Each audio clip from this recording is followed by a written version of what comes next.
Nah, kita beralih ke AC Milan. Dalam tour yang dijalankan oleh Milan di pramusim kemarin ke Inggris, akhirnya setelah itu selesai, Iglitare, Director of Football dari AC Milan, memutuskan untuk stay karena dia dalam upayanya membujuk Rasmus Højlund agar mau pindah ke AC Milan. Nah, di episode sebelumnya gue udah menjelaskan ke kalian jika Manchester United akhirnya sudah legowo menerima jika memang Højlund ini dilepas, itu kemungkinan besar hanya pinjaman yang bisa diakselerasi opsi-opsi ini. Karena untuk tim-tim yang mau beli cash itu nggak banyak. Nah, datanglah Milan dengan penawaran yang sangat firm diterima oleh Manchester United, namun Rasmus Højlund ini belum yakin. Akhirnya Iglitare stay 2 hari untuk mencoba meyakinkan kubu Højlund dan agennya dan representatifnya dan entourage-nya agar dia mempertimbangkan untuk mau bergabung dengan AC Milan. Itu sekaligus menjawab prioritas dari Milan itu adalah Højlund, dan mereka sudah totally abandon atau meninggalkan plan untuk mengakuisisi Dusan Vlahovic ya. Jadi ada kemungkinan Vlahovic akan bertahan di Juventus sampai musim depan dengan menjadi backup dari Jonathan David gitu. Nah, ini memicu beberapa kritikan lah dari legenda-legenda Milan. Ada yang bilang, kenapa sih lu segitunya buat Højlund, dia bukan Van Basten kok gitu. Segitunya banget sampai pemainnya tuh sebenarnya nggak mau, lo masih bujuk-bujuk. Makanya itu sekarang dari manajemen Milan tengah berupaya mencari alternatif dalam diri beberapa pemain yang juga sebenarnya sekarang statusnya surplus of requirements, yang kira-kira mungkin bisa diakuisisi dengan lebih jelas gitu ya.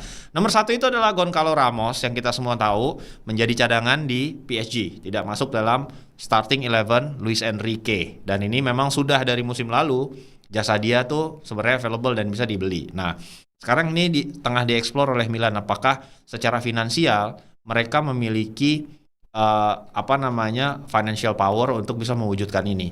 Dan yang kedua pastinya ada Nicholas Jackson. Kemarin gue udah bilang. Ada juga yang ngomong di kolom komentar yang bilang kalau misalnya ini tidak mungkin karena sempat sudah ada slack antara Milan dan Chelsea ketika proses tawar-menawar Mike Maignan, kipernya Milan pada saat itu. Tapi gue tanya, kita semua juga tahu, kita chat-chatan sama Fabrizio, dari dia versinya everything still possible karena Nicholas Jackson itu adalah bisa dibilang plan B nomor 1 untuk seluruh tim-tim besar yang membutuhkan striker jika target utamanya tidak bisa didatangkan gitu. Jadi opsi backup nomor 1-nya tuh rata-rata adalah Nicholas Jackson.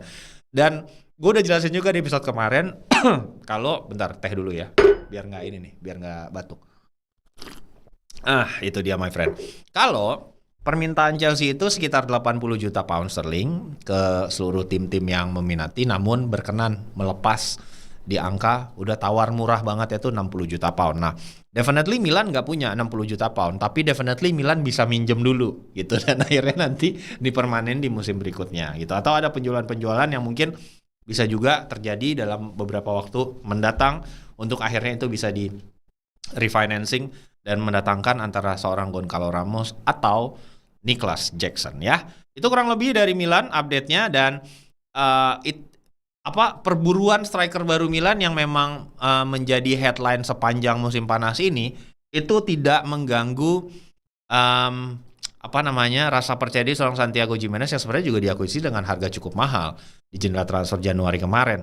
Ya, sebagai seorang striker murni yang tersisa di Milan yang memang mungkin datang di tengah musim yang tidak menjalani musim yang fantastis, rasa percaya dirinya memang mungkin di akhir musim kemarin cukup rendah, tapi memasuki musim yang baru dia bilang kalau ini adalah memulai dari scratch, mulai dari nol lagi gitu. Jadi dengan kedatangan Allegri dia bilang ada atmosfer yang berbeda dengan kedatangan Allegri.